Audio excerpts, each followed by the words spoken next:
due to technical difficulties, Snowball will be re-recording these. Rising Threat Volume 1. Rising Threat Volume 1 by Lathanil of Sunhold.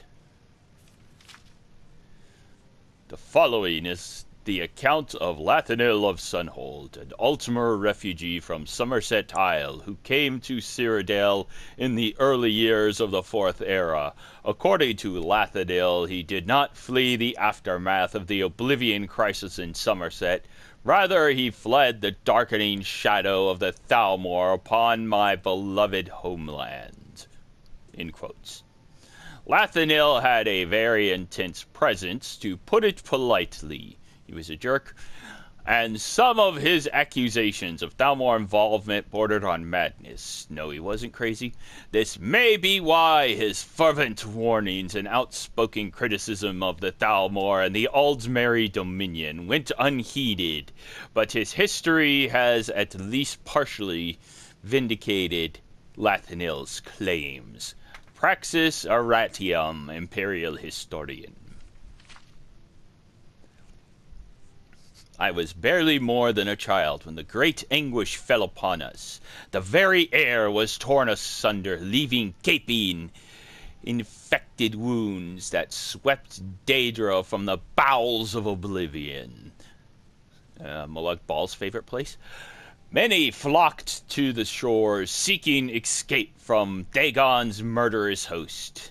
But the seas betrayed our people, raising up to smash our ships and our ports, leaving us to fate so vile and wicked that death would seem a mercy. The Crystal Tower stood as our last bastion of hope in both the literal and figurative sense. Refugees filled the Crystal Tower until it could hold no more. I could taste the fear hanging in the air, feel the pall of despair suffocating us. We could see the Daedra moving through the trees in the distance, but they did not come. Days passed, and still the Daedra would not approach within arrow shot of the battlements. You need better bows. Hope began to grow. They fear us, some would say. Even a Daedra knows not to trifle with the wisdom and magics of the crystal-like law. It was as if the foul denizens of Oblivion had been waiting for this very spirit to stoke our hearts before they acted. As we slept, innumerable legions of Daedra massed around us, and they were not alone. Hundreds of Aldmer prisons were gathered with them. As dawn broke, we were awoken by their screams as the Daedra began to flay them and fillet them. They watched in abject horror as our kinfolk were defiled completely, carved up and eaten alive, impaled on their depraved war machines, and worried apart as meals for their profane beasts. Worried. This bloodletting was only prelude to whet their appetites. Once the Daedra finished with our kinfolk, they turned their eyes to the Crystal Tower. Our great and noble bastion proved as much of an impediment as a mighty oak to a landslide.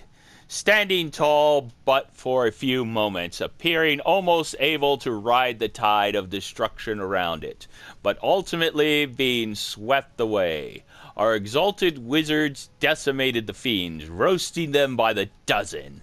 Archers were finding the narrowest of chinks in the Daedric armor at over 100 paces. Should be at 1,000. Felling their captains and commanders. The might and skillfulness of our heroic defenders was astonishing to behold. But it was not enough. The Daedra clambered over the corpses of their cohort. They marched headlong into death and destruction that would make the mightiest armies in all of Tamriel quake with fear. When they breached the walls, I fled along with other cowards. I take no pride in that act. It has haunted my existence ever since, and I burn with shame to admit it. But it is truth. We fled in mindless panic, abandoning those stalwart altmares who held the line against the onslaught to preserve and defend our illustrious crystal tower. We raced through cleverly concealed passageways and emerged well away from the chaos that had descended upon the tower. That is when it happened. It started like a gush of rustling through the leaves of a dense forest, but the sound did not taper off. It rose into a roar as the very ground on which I stood began to shudder. I turned to look, and the world held its breath. I stood transfixed as the heart of my homeland was torn, as if from my own breast, to the unthinkable, the incomprehensible. The tower of crystal-like law cast to the ground with all the dignity of a beggar meeting an ironclad fist. An eternity I watched, trying to reconcile what I knew with what I saw. Sobs racked my chest, and weeping filled the air around me as the spell loosened its hold, and I realized where I was. There were scores of other refugees mesmerized by the horror that had likewise ensorcelled me. Go, I croaked out as the heart of my land, shattered. No one moved, not even me. I mustered what I could and bellowed all the fear and hatred and agony at what had just happened, turning the word into a mindless shriek. Go! I ran, then feeling more than seeing that the others had followed. And that was Rising Threat Volume 1. Apparently in the Oblivion Crisis. Have a good day. Bye-bye.